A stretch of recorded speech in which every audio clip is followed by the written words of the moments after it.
근데 그때에는 아무래도 이 저점이 우리가 여태까지 추세적으로 예상했던 저점보다는 약간 그 현물 ETF를 통한 플러스 알파 값이 존재할 거라는 거지. 쉽게 말해서 이 다음번, 그러니까 2026년경에 형성이 될 것으로 추정이 되는 이 다음번 저점은 여태까지 데이터를 기반으로 한 예상치보다는 조금 높을 가능성이 높다.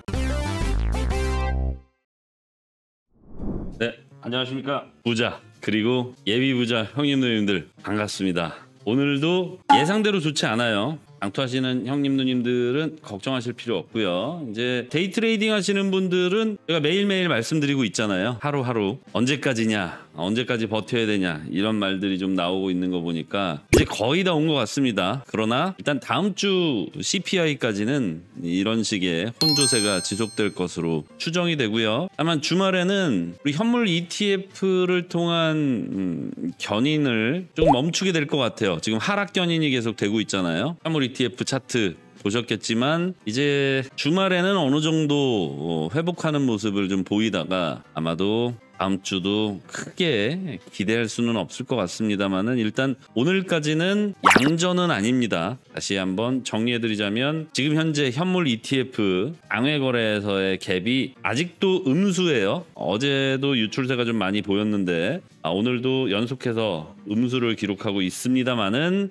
어제 그제 각각 2%대의 장외 거래 하락 갭이 있었는데 오늘은 그래도 좀 낮다. 네, 유의미한 수치는 아니에요. 음수긴 하지만 0.1에서 0.09 왔다 갔다 하고 있습니다. ETF 때문에 4년 사이클이 붕괴됐다는 말이 있던데 어떻게 생각하시나요? 아무 생각 안 합니다. 아직은 근거를 찾기가 좀 힘들죠. 힘든 주장이에요. ETF 때문에 4년 사이클이 붕괴됐다. 이유는 뭐예요? 이 이유는 ETF 때문에 비트코인 4년 사이클이 붕괴됐다라고 하는 데에 대한 근거, 그 이유는 주장하는 사람이 돼야 되지 않겠습니까? 이거는 어떠한 데이터도 없는 얘기고요. 근거도 논리도 부족합니다. 자, 비트코인의 4년 사이클은 무엇으로부터 기반하냐? 반감기로부터 기반합니다. 반감기가 뭐냐? 공급 감소죠. 정확하게는 신규 공급 감소입니다. 반감기를 지나면서부터 신규 공급이 줄어들기 때문에 우리는 반감기를 기반으로 비트코인의 사이클을 통해서 그 다음 저점과 고점을 추정을 해볼 수가 있죠. 이걸 우리가 비트코인 사이클 애널리시스라고 하잖아요. 비트코인 사이클 분석 뭐 이런 건데 ETF 때문에 4년 사이클이 붕괴됐다. 이러려면 ETF 때문에, 그러니까 ETF가 비트코인의 반감기를 약화시킬 수 있다거나 아니면 비트코인의 반감기를 뭔가 반감기에 반하는, 그러니까 공급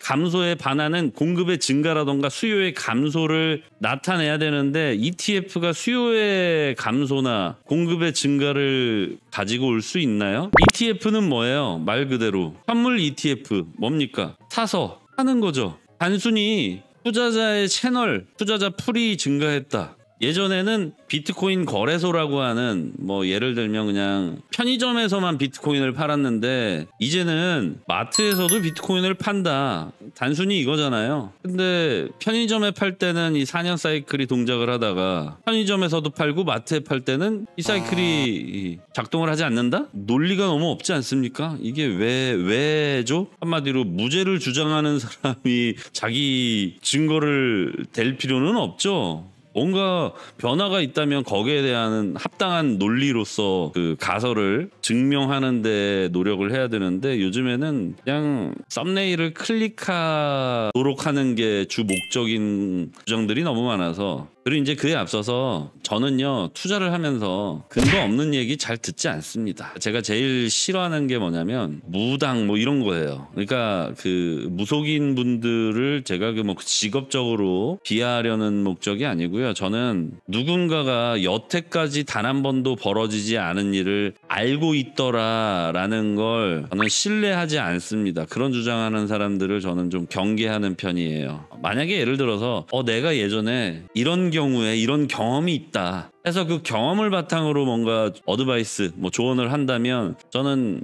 거의 뭐 100%에 가깝게 신뢰할 의향이 있지만 여태까지 단 한 번도, 그러니까 전문가들도 현물 ETF의 영향에 대해서 아직까지도 논란이 많은 이 상황에서 일개 분석가 내지는 일개 선동꾼이 현물 ETF 때문에 4년 사이클이 붕괴됐다라고 하는 건 그냥 단순히 주장에 불과하죠. 가설이고요. 물론 언젠가 이 가설이 사실로 증빙이 되면 그때는 뭐 진실이라고 할 수 있겠지만은, 모든 가설을 누군가가 세울 때마다 우리가 믿어야 됩니까? 진실로? 아니죠. 만약에 그런 결과가 나온다면 그때 인정을 하면 되고요. 그리고 약간 요 젤라 855님이 지금 남겨주신 메시지처럼 다음 사이클부터는 급등락은 신하지 않을 듯합니다. 이런 의견 있잖아요. 저는 여기에 조금 더 힘이 실릴 것 같아요. 현물 ETF는 우리 이 거래소 이용자들보다 현물 ETF 투자자들의 어떤 그 성향 자체가 조금은 느긋합니다. 그러니까 단타에 걸맞지 않은 상품이란 얘기죠. 당연하게도 수수료율이 좀 높은 편이지 않습니까? 단기 투자라고 하면은 아주 작은 수익에도 내가 수익이 날 수 있어야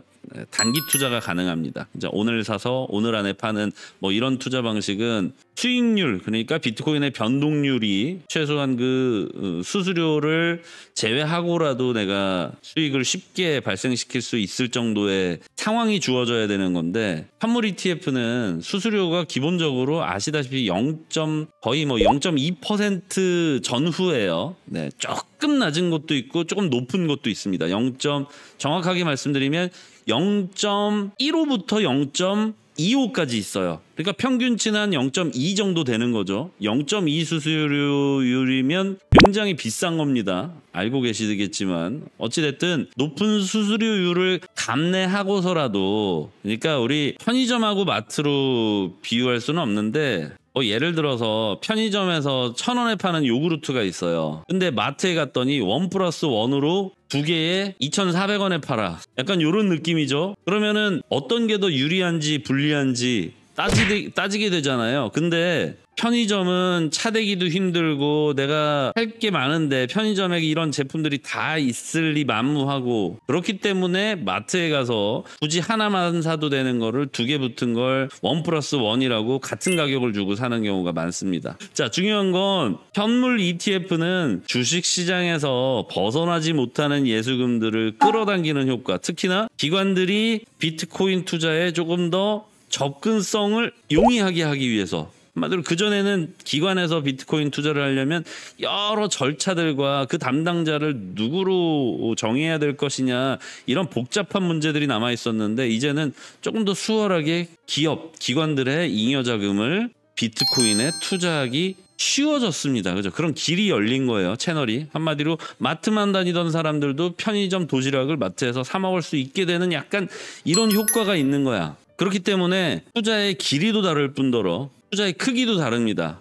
중요한 건 앞으로는 현물 ETF에서 내리면 더 파는 방식이 아니라 그냥 다음 상승까지 기다리지 뭐 하면서 매도세가 조금 약해질 수는 있어요. 그것도 최저점에서. 그렇기 때문에 이 다음번에도 우리는 팔고 나서 그 다음 매수 시기를 또 잡아봐야 되는 거 아닙니까? 그죠? 근데 그때에는 아무래도 이 저점이 우리가 여태까지 추세적으로 예상했던 저점보다는 약간 그 현물 ETF를 통한 플러스 알파 값이 존재할 거라는 거지. 쉽게 말해서 이 다음번, 그러니까 2026년경에 형성이 될 것으로 추정이 되는 이 다음번 저점은 여태까지 데이터를 기반으로 한 예상치보다는 조금 높을 가능성이 높다. 요 정도로 해석하시면 되겠습니다. 근데 이게 뭐 지금 상황에서 중요한가요? 2년 뒤 얘기인데 아직 1년 뒤도 마무리가 안 됐고 정리가 안 됐는데 조금 이른 걱정인 것 같아서 걱정하실 필요는 없어요.